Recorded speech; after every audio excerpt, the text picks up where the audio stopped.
Hai semua, Assalamualaikum.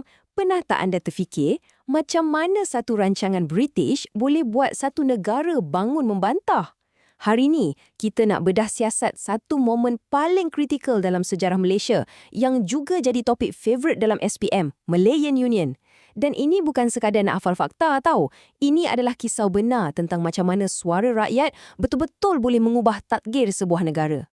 Okey, sebelum kita pergi lebih jauh, saya ada satu pro tip untuk anda. Cuba imbas kod QR ni ataupun terus layari www.mqckspm.com. Dekat sana, anda boleh terus test pemahaman anda dengan soalan-soalan gaya SPM betul-betul pasal topik ni. Anggap je video ni macam sesi warm-up sebelum anda jawab soalan sebenar. Jom kita mula? Baiklah, jom kita mulakan. Jadi, ceritanya macam ni. Lepas je Perang Dunia Kedua tamat, Pentadbiran Tentera British atau BMA ambil alih sementara Tanah Melayu. Tapi kan, dalam diam-diam, mereka sebenarnya tengah masak satu rancangan yang sangat radikal. Satu rancangan yang bakal mengubah segalanya tentang kuasa dan identiti Tanah Melayu. Jadi, apa benda sebenarnya Malay Union ni? Ia adalah satu gagasan yang British lancarkan pada 1 April 1946. Cuba bayangkan, semua negeri-negeri Melayu yang bersekutu dan tak bersekutu, campur pula dengan Pulau Pinang dan Melaka, semua sekali digabungkan jadi satu unit pentadbiran. Dan siapa ketuanya? Bukan lagi Raja-Raja Melayu, tapi seorang Governor British yang ada kuasa penuh.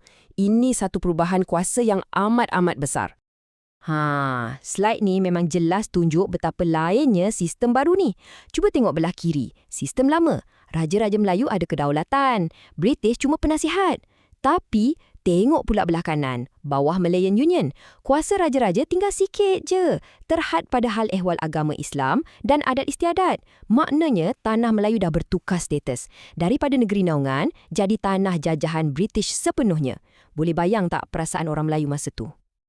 Dan inilah dia, isu yang paling panas sekali. Pengenalan kerakyatan berdasarkan prinsip jus soli. Maksud dia apa? Senang cerita, sesiapa sahaja yang lahir di Tanah Melayu atau Singapura, automatik dapat jadi warga negara.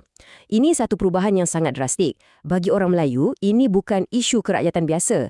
Ia dilihat sebagai satu ancaman besar yang boleh menghakis kedudukan istimewa mereka dan berpotensi mengubah landscape negara dalam sekelip mata. Dengan semua perubahan mendadak macam ni, mestilah ada tindak balas kan? Dan tindak balas yang datang tu bukan biasa-biasa, tapi satu laungan bantahan yang bergegar satu Melaya. Jadi, persoalannya, kenapa rancangan ni ditentang dengan begitu hebat sekali? Apa puncanya? Slide ni dah rumuskan semua sebab utama kemarahan orang ramai. Pertama, kedaulatan Raja-Raja Melayu macam dah hilang. Kedua, status Tanah Melayu jatuh jadi tanah jajahan. Ketiga, kerakyatan jus soli yang longgar tu mengancam kedudukan orang Melayu. Dan yang paling menyakitkan hati ramai orang ialah cara Sir Harold MacMichael dapatkan tanda tangan Raja-Raja. Ramai yang percaya ia dibuat secara paksaan dan ugutan. Di tengah-tengah kehangatan bantahan ni, ada satu laungan yang jadi azimat penyatuan. Hidup Melayu. Ini bukan sekadar slogan kosong tau. Ia adalah satu pekikan semangat yang menyatukan semua orang Melayu, tak kira darjat, dari istana sampailah ke rakyat biasa, dalam satu perjuangan, mempertahankan maruah dan kedaulatan bangsa.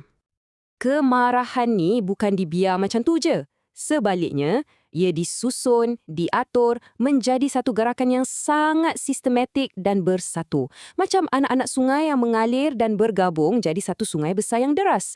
Jadi, macam mana sebenarnya mereka atur strategi penentangan ni? Yang menariknya, cara mereka menentang ni semuanya secara aman tapi sangat-sangat berkesan. Ada demonstrasi besar-besaran di seluruh negara, Kongres dianjurkan untuk satukan semua persatuan Melayu, akhbar macam Utusan Melayu dan Majlis jadi lidah rasmi perjuangan, Raja-Raja sendiri pun bertindak dan ada juga tindakan simbolik yang sangat powerful macam boikot Majlis Lantikan Governor dan pakai lilitan kain putih pada songkok sebagai tanda berkabung. Cuba tengok betapa hebatnya perpaduan ni. Ini bukan kerja satu kumpulan je. Dari istana, Raja-Raja hantar surat bantahan terus ke London. Di jalanan, rakyat biasa berarak. Golongan bijak pandai pula atukan Kongres Melayu yang akhirnya melahirkan UMNO. Dan jangan kita lupa, peranan tokoh-tokoh wanita hebat seperti Datin Putih Mariah dan Halimah Tun Abdul Majid. Mereka buktikan wanita juga barisan depan perjuangan.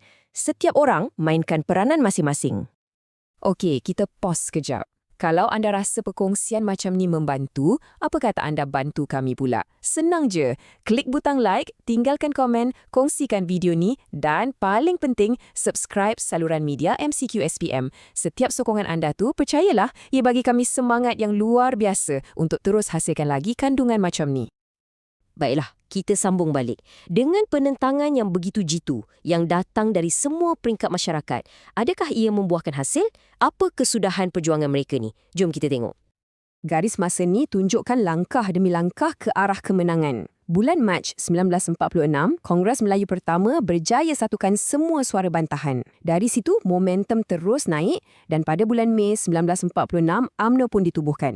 Titik pusingan paling penting mungkin sekali masa dua ahli parlimen British datang sendiri ke tanah Melayu. Mereka terkejut tengok betapa ramainya orang yang menentang. Laporan mereka ke London itulah yang buka mata kerajaan British. Dan kemuncaknya, tiba pada tahun 1948. Dan inilah hasilnya, perjuangan rakyat yang bersatu padu itu berjaya. Kerajaan British akhirnya mengalah. Malayan Union yang baru hidup 2 tahun tu dibubarkan dan digantikan dengan Persekutuan Tanah Melayu pada tahun 1948. Perjanjian baru ni mengembalikan semula kedaulatan Raja-Raja Melayu dan melindungi kedudukan orang Melayu. Ini satu kemenangan mutlak yang dicapai hasil kuasa rakyat. Kisah Malayan Union ni, ia lebih dari sekadar satu bab dalam buku teks sejarah. Ia adalah bukti yang sangat jelas bahawa perpaduan rakyat ada kuasa untuk mengubah sejarah. Jadi, soalan terakhir untuk kita fikirkan sama-sama, dalam dunia kita hari ini, apakah pengajaran paling besar yang boleh kita ambil daripada semangat perpaduan yang ditunjukkan oleh generasi datuk nenek kita dulu? Fikir-fikirkan. Untuk mantapkan lagi pemahaman anda, jangan lupa kembali ke web www.mcqspm.com dan uji diri. Terima kasih kerana sudi meluangkan masa.